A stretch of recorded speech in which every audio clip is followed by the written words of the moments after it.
એક બ્રેઝા કારમાં આ બે વ્યક્તિ જતા હોય એવી માહિતી મળી હતી અને આ બ્રેઝા કારને અટકાવી અને ચેક કરતા આ બે વ્યક્તિ અને એની સાથે અન્ય બીજા બે વ્યક્તિ એમ બે પુરુષ અને બે મહિલા 4 વ્યક્તિઓ મળી આવેલા હતા. આ જે બનાવ છે એમાં અંદાજે 4 લાખ જેટલી સોનાની માળા છે એ આરોપીઓ ઝૂંટવીને લઈ ગયા હતા અને એમણે કાવતરું કરી અને લૂંટ કરેલ હોય, જેથી એ પ્રકારની બીએનએસની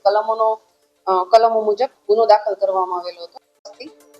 એક બ્રેઝા કારમાં આ બે વ્યક્તિ જતા હોય એવી માહિતી મળી હતી અને આ બ્રેઝા કારને અટકાવી અને ચેક કરતા આ બે વ્યક્તિ અને એની સાથે અન્ય બીજા બે વ્યક્તિ એમ બે પુરુષ અને બે મહિલા 4 વ્યક્તિઓ મળી આવેલા હતા. આ જે બનાવ છે એમાં અંદાજે 4 લાખ જેટલી સોનાની માળા છે એ આરોપીઓ ઝૂંટવીને લઈ ગયા હતા અને એમણે કાવતરું કરી અને લૂંટ કરેલ હોય, જેથી એ પ્રકારની બીએનએસની કલમો મુજબ ગુનો દાખલ કરવામાં આવેલો હતો.